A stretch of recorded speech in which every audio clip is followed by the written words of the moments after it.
Welcome to GSC academy. मैं SK Singh आवर्त सारणी का आपका आज मैं क्वेश्चन लेकर के आया हूँ। Objective multiple type question MCQ type आपको लेकर के आया हूँ, बहुविकल्पीय प्रश्न लेकर के आया हूँ।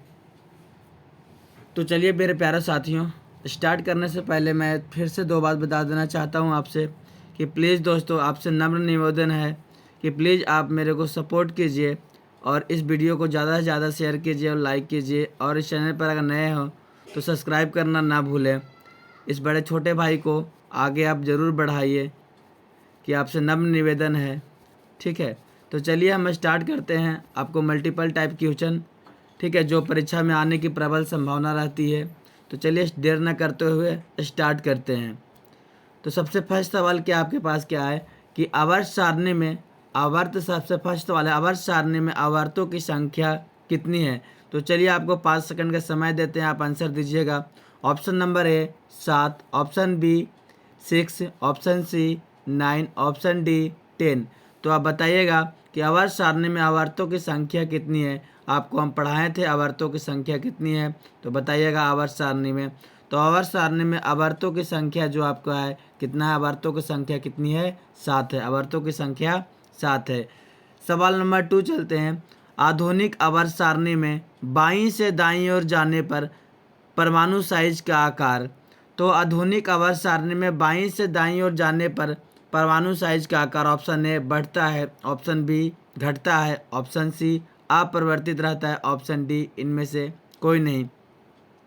तो थ्योरी क्लास में आपको हम बताए थे कि क्या होता है परमाणु साइज बाईं से दाईं ओर जाने पर, बताइएगा। तो चलिए इसका राइट आंसर जो आपका हो जाएगा बढ़ता है। राइट आंसर क्या हो जाएगा इसका, बढ़ता है। क्लियर हो गया कि बाईं से दाईं ओर जाने पर परमाणु साइज क्या होती है, बढ़ती है। चलिए आगे चलते हैं, नेक्स्ट सवाल पर चलते हैं। सवाल नंबर 3 देखिएगा, 3 क्या कहता है। आधुनिक आवर्त सारणी में कितने ऊर्ध्व स्तंभ होते हैं, बताइए। ऊर्ध्वाधर स्तंभ कितने होते हैं आधुनिक आवर्त सारणी में, ऊर्ध्वाधर स्तंभ कितने होते हैं बताइएगा। Option A 17, option B 9, option C 15, option D 15। सुधार लीजिएगा ऑप्शन डी को, 15 को जगह क्या कर लीजिए, इसको 18 कर लीजिए, इसको क्या कर लीजिए 18 कर लीजिएगा, ठीक है। तो इसका राइट आंसर क्या हो जाएगा, ऑप्शन नंबर डी। इसका राइट आंसर क्या हो जाएगा, ऑप्शन नंबर डी। क्योंकि 7 क्या होता है आपके पास, आवर्त होते हैं और 8 ग्रुप होते हैं। ऊर्ध्वाधर का मतलब खड़ा होता है, ठीक है, तो 18 होती है। क्लियर हो गया। तो चलिए नेक्स्ट चलते हैं, अगला सवाल पर चलते हैं। नेक्स्ट सवाल क्या कहता है आपके पास, ध्यान दीजिएगा कि आधुनिक आवर्त नियम के अनुसार तत्वों का गुणधर्म। ऑप्शन ए परमाणु द्रव्यमान का आवर्त फलन है, परमाणु संख्या का आवर्त फलन है, परमाणु साइज का आवर्त फलन है, ऑप्शन डी परमाणु आयतन का आवर्त फलन है। तो बताइएगा इन चारों में से आंसर, आपका राइट आंसर क्या हो जाएगा। तो चलिए इसका राइट आंसर क्या हो जाएगा बच्चों, बी नंबर परमाणु संख्या का आवर्त फलन है, ठीक है। क्योंकि आवर्त सारणी जो है आपका परमाणु संख्या पर बनाया गया है। क्या बनाया गया, परमाणु संख्या पर बनाया गया। बाकी जितने ने बनाए थे, तीनों डोमिनाइडर ने बनाए थे, अष्टक ने बनाए थे, ठीक है ना, इन न्यूजीलैंड ने बनाए थे, इन सब ने क्या किया था, परमाणु द्रव्यमान पर बनाए थे, ठीक है। अब आधुनिक आवर्त सारणी जो क्या था, परमाणु संख्या पर संबंधित है। तो चलिए नेक्स्ट सवाल हम लोग आते हैं, अगला सवाल पर आते हैं, ठीक है। नेक्स्ट सवाल क्या कहता है आपके पास, सवाल नंबर 5 है जो आपका है। अब तक कितने तत्वों का पता लग चुका है, 118, 114, 104, 116। तो इसका राइट आंसर क्या हो जाएगा जा करके कि 118 तत्वों का ज्ञात हो चुका है। चलिए नेक्स्ट सवाल पर हम लोग आते हैं। सवाल नंबर 6 देखिएगा। सवाल नंबर 6 जो क्या कहता है, मेंडलीव ने आवर्त नियम कब दिया था। मेंडलीव ने आवर्त नियम कब दिया था। तो ऑप्शन ए 1889 में दिया था, ऑप्शन बी 1899 में, ऑप्शन सी 1669 में, ऑप्शन डी 1869 में। तो बताइएगा इनमें से कौन सा आंसर आपका राइट आंसर है। तो मेंडलीव ने आवर्त नियम कब दिया था, 1869 में। आपका राइट आंसर क्या हो जाएगा, डी हो जाएगा। अगला सवाल नंबर 7 हमें आइए, ठीक है। हीलियम कैसा तत्व है, हीलियम जो है कैसा तत्व है, आपको बताए थे हीलियम को किस ग्रुप में रखा गया था, तो हीलियम को 18वें ग्रुप में रखा गया था। किस ग्रुप में रखा गया था? 18वें। ऑप्शन ए अक्रिय है, ऑप्शन बी क्रियाशील है, ऑप्शन सी सक्रिय है, ऑप्शन डी उदासीन है। तो आपको बता दें कि क्या है, हीलियम जो है, क्या आंसर, राइट आंसर क्या हो जाएगा? अक्रिय है। ठीक है, इसको निष्क्रिय गैस भी बोलते हैं। क्या बोलते हैं इसको? निष्क्रिय गैस भी बोली जाती है, जो बल्ब में भरी जाती है। तो याद रखिएगा कि 18वें ग्रुप में कितने आपको निष्क्रिय गैस हो गया? 6 निष्क्रिय ग्रुप है। याद रखिएगा, आपका हीलियम हो गया, ठीक है, हीलियम हो गया, नियॉन हो गया, ठीक है, आर्गन हो गया, क्रिप्टॉन हो गया, जेनॉन हो गया, ठीक है, जेनॉन हो गया, और एक आपका लास्ट जो हो गया होता है रेडॉन होता है, आरएन। ठीक है, इन छहों को याद रखिएगा, मोस्ट इम्पॉर्टेंट है। स्टार लगा दे रहा हूँ, वीवीआई कर लीजिएगा इसको।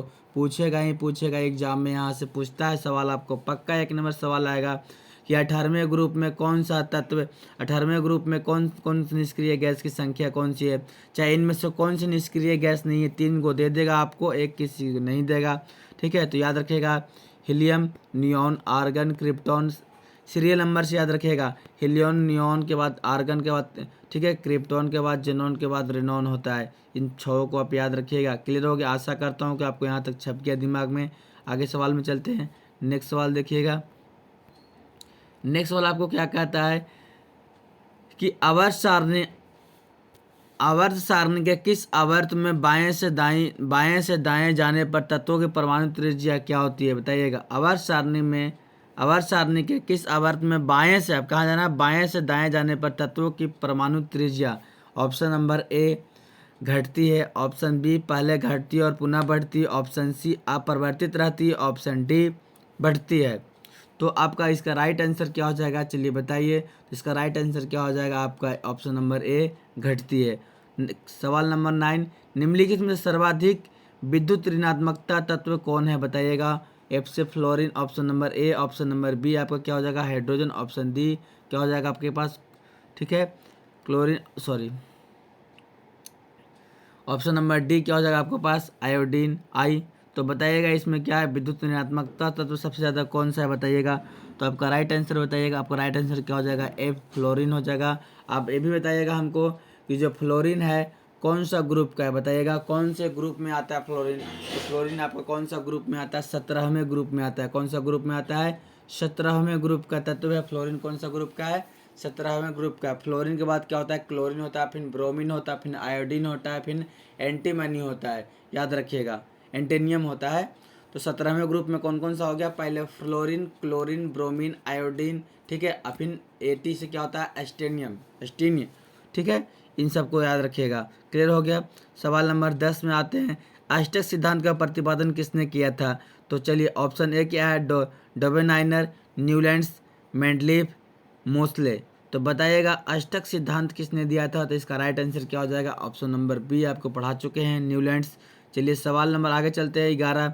मेंडलीफ ने तत्वों के निम्नलिखित में से किसके बढ़ते हुए क्रम में वर्गीकृत किया था? परमाणु संख्या, परमाणु द्रव्यमान, रासायनिक सक्रिया, ऑप्शन नंबर डी घनत्व। तो इसका राइट आंसर क्या हो जाएगा? परमाणु द्रव्यमान। इसका राइट आंसर क्या हो जाएगा? परमाणु द्रव्यमान। तो देखिए, केवल मोस्ले को छोड़कर सभी ने परमाणु द्रव्यमान पर सजाया था, और मोस्ले जो थे आपको आधुनिक आवर्त सारणी, वो जो मोस्ले थे क्या थे आपका? वो परमाणु संख्या पर आधारित थे, परमाणु संख्या पर आधारित था। क्लियर हो गया? तो चलिए आगे चलते हैं नेक्स्ट सवाल पर। सवाल नंबर 12, आइए 12 देखिएगा। अष्टक नियम प्रतिपादक थे। अष्टक, option number A Dalton, option B Dobereiner, option C Mendeleev, option number D तो न्यूलैंड्स। तो 12 का आंसर क्या हो जाएगा? 12 का आपका डी हो जाएगा, न्यूलैंड्स हो जाएगा इसका आंसर। राइट आंसर आपको बढ़ा चुके हैं। ऑप्शन सवाल नंबर 13, तिर्यक नियम का प्रतिपादन किस वैज्ञानिक ने किया था? तिर्यक नियम का प्रतिपादन, तो बताइए। सबसे पहले तिर्यक नियम ही पढ़ाए थे, तो डोबेनाइनर हो जाएगा आपका ऑप्शन नंबर सी इसका राइट आंसर हो जाएगा। आवर्त सारणी के शून्य समूह का तत्व है, तो बताइए आवर्त सारणी शून्य समूह किसको बोलते हैं? याद कीजिए, आपको 18वें ग्रुप को शून्य समूह बोला जाता है। 18वें ग्रुप को क्या बोला जाता है?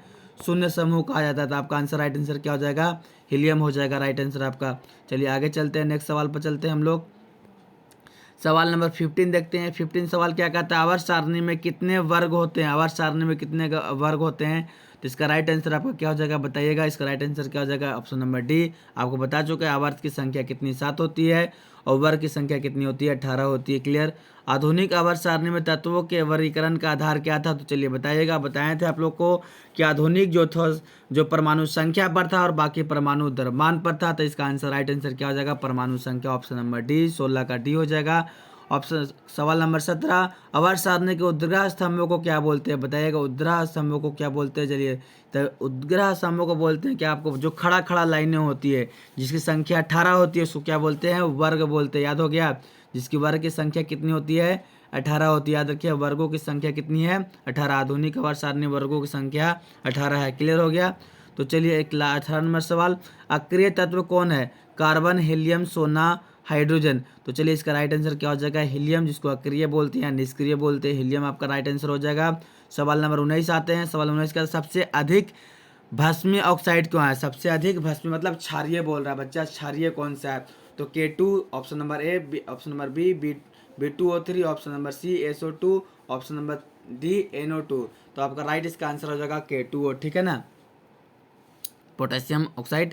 ठीक है। अगला ऑप्शन नंबर सवाल नंबर 20, आवर्त सारणी में कितने आवर्त है। आवर्त सारणी में 7, 9, 8, 12। तो चलिए इसका राइट आंसर बताइएगा। इसका आंसर क्या हो जाएगा, तो इसका राइट आंसर क्या हो जाएगा 7 हो जाएगा आपके पास। अभी बताएं जस्ट इसके ऊपर कि आवर्त सारणी में मुसले का जो सारणी था उसमें 7 आवर्त था।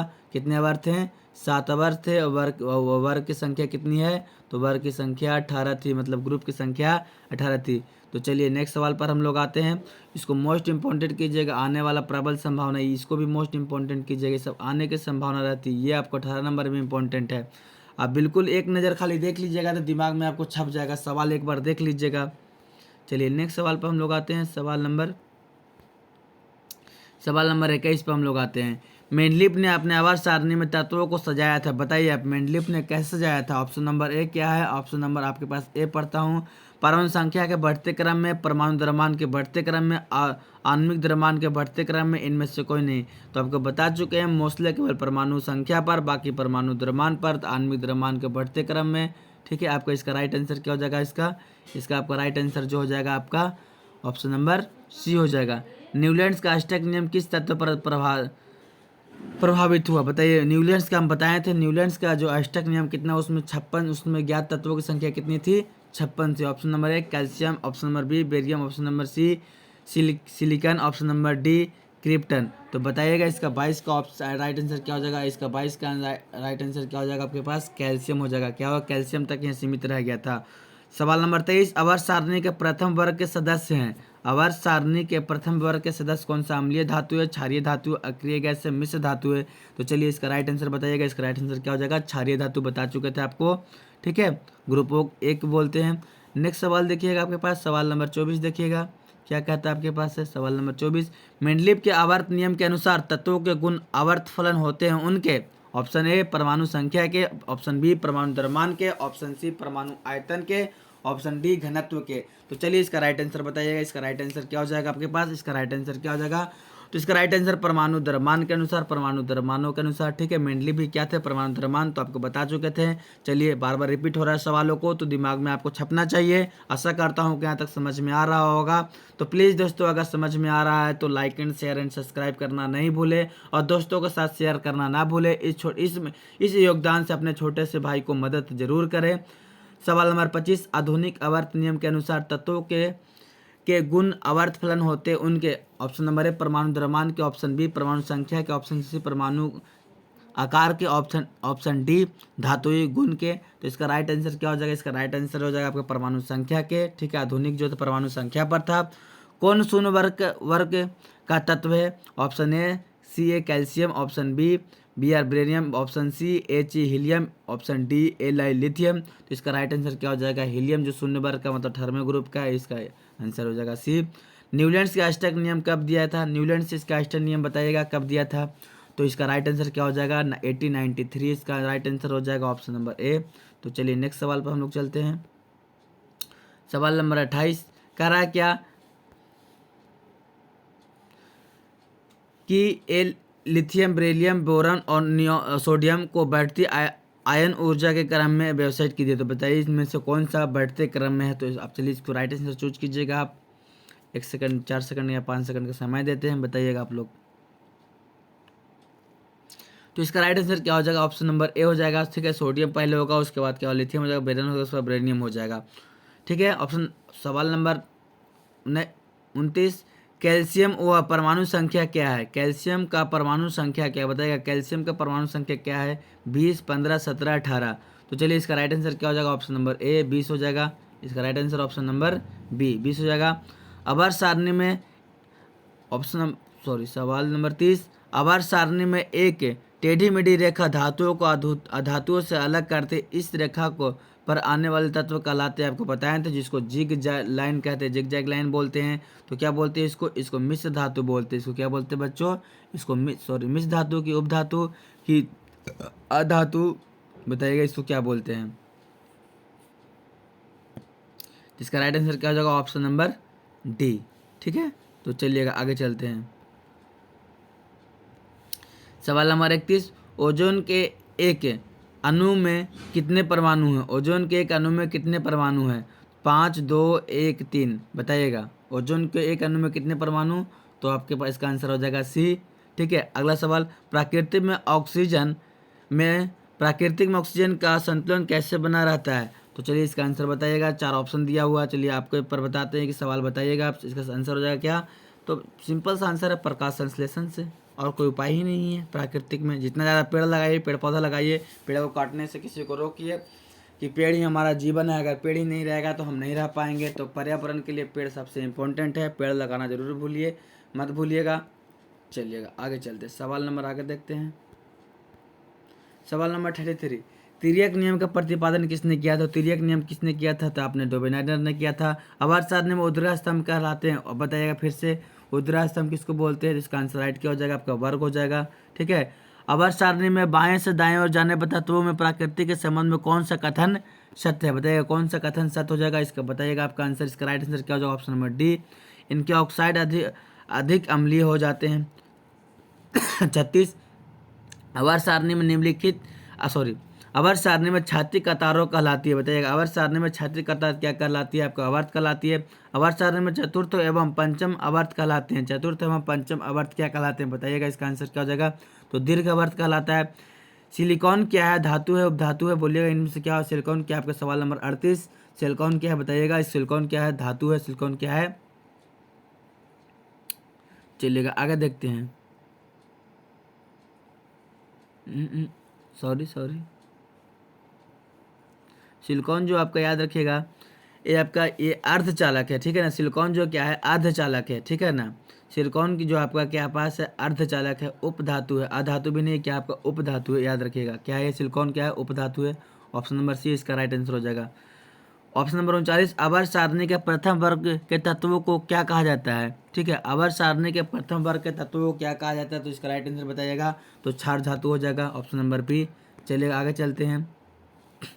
किस तत्व के एक्स क्लोराइड का सूत्र XCl2, यह क्लोराइड उच्च द्रव्यमान वाला ठोस है। आवर्त सारणी में यह तत्व संभवतः निम्नलिखित में से किस तत्व के वर्ग होगा। तो चलिए इसका राइट आंसर बताइएगा। इसका राइट आंसर क्या हो जाएगा, Mg हो जाएगा। ठीक है, क्या हो जाएगा, Mg हो जाएगा, मैग्नीशियम क्लोराइड हो जाएगा। Clear, magnesium chloride. मेंडलीव की आवर्त सारणी के प्रकाशन के समय तत्वों की संख्या क्या थी, बताइएगा। मेंडलीव जब प्रकाशन किए थे उस समय कितने तत्व थे, तो मेंडलीव के समय 63 थी, याद रखिएगा। आवर्त सारणी के चौथे आवर्त में तत्वों की संख्या क्या है, बताइएगा। चौथे आवर्त में तत्वों की संख्या 2, 8, 8, 18, 18, 32 आपको पढ़ा चुके थे बच्चों। तो आंसर हो जाएगा 18, 2, 8, 8, 18, 18, 32, अभी शेष अब बाकी है 7वां में। अगला नेक्स्ट सवाल देखिएगा, इसका आंसर राइट आंसर क्या हो जाएगा आपके पास, राइट आंसर 18 हो जाएगा। चलिए सवाल नंबर आगे चलते हैं। ठीक है, नेक्स्ट सवाल क्या है, लघुत्तम की आवर्त संख्या है। लघुत्तम की आवर्त संख्या 1, 2, 5, 7। इसका राइट आंसर बताइएगा। इसका राइट आंसर क्या हो जाएगा, ए हो जाएगा। ठीक है, न्यूलैंड के समय कितने तत्वों की खोज की गई थी, बताइएगा। न्यूलैंड के समय कितने तत्व थे, 56 तत्व थे। क्लियर हो गया, 44। ठीक है, तो चलिए 4-5 सवाल और बच गई है, देख लेते हैं भी। देखिएगा, क्या है, मेंडलीव द्वारा तत्वों के वर्गीकरण के समय कितने ज्ञात तत्व मेंडलीव के द्वारा पूछा जा रहा है, तो बताइएगा इसका राइट आंसर क्या हो जाएगा। इसका राइट आंसर क्या हो जाएगा मेरे पास 63 हो जाएगा इसका राइट आंसर। मेंडलीव के मूल आवास सारणी में तत्वों का कौन कौन समूह नहीं था, बताइएगा मेंडलीव के समय कौन सा समूह आपके पास नहीं था, तो 15वें समूह नहीं था आपके पास। कौन शून्य वर्ग का तत्व है, फिर से वही सवाल आया कौन तत्व है, तो आपके पास हीलियम हो जाएगा। ठीक है, चलिएगा आगे चलते हैं। फिर मेंडलीव आवर्त सारणी के कितने वर्ग है, मेंडलीव की आवर्त सारणी में कितने वर्ग थे, बताइएगा इसका राइट आंसर। इसका राइट आंसर क्या हो जाएगा 7 हो जाएगा। ठीक है, क्लोरीन की संयोजकता क्या होती है, बताइएगा क्लोरीन की संयोजकता जो कितने होती है 49 नंबर बताइएगा आप लोग। इसका आंसर क्या हो जाएगा ए हो जाएगा। ठीक है, 1 हो जाएगा। आवर्त सारणी में कितने आवर्त है, आवर्त सारणी में कितने आवर्त है, तो 7 आवर्त है। क्लियर हो गया, आगे चलते हैं कि आधुनिक आधुनिक आधुनिक आवर्त सारणी में वर्गों की संख्या क्या है, आधुनिक आवर्त सारणी में वर्गों की संख्या कितनी है, 18 है। आवर्त सारणी के वर्ग 17 तत्वों को क्या बोलते हैं, बताइएगा वर्ग 17 को क्या बोलते हैं, तो हैलोजन ग्रुप्स बोलते हैं, आपको बता चुके हैं। तो आपको चलिए हम 50 क्वेश्चन पूरे एमसीक्यू आपको कंप्लीट करवाए। 50 क्वेश्चन में से भी आया आपको पक्का एक न एक सवाल एग्जाम में प्रबल संभावना है आपको ग्रुप डी या एसएससी या जीडी या आवर्त सारणी से जहाँ भी सवाल पूछी जाती है वहाँ से 1 नंबर आपको पक्का एग्जाम में प्रबल आने की संभावना। अगर इसको आप देख लेते हैं तो 1 नंबर आप मिस नहीं कर सकते। अगर नहीं आएगा तो बोलिएगा, आप इस वीडियो कमेंट में ज़रूर लिखिएगा कि हाँ सवाल यहाँ से नहीं आया। तो चलिए दोस्तों, आप मेरे को मदद ज़रूर कीजिएगा, आपसे नम्र निवेदन है, इस भाई को, छोटे से भाई को ज़रूर बढ़ाइएगा। तो चलिए ज़्यादा वीडियो को बढ़ाते हुए नहीं आगे वीडियो को अंत करता हूँ। तो वीडियो देखने के लिए धन्यवाद, ऑल द बेस्ट। बूढ़ों को, बच्चों को, स्त्रियों को सम्मान जरूर करें, thank you, all the best. और किसानों को सैल्यूट जरूर करें, धन्यवाद।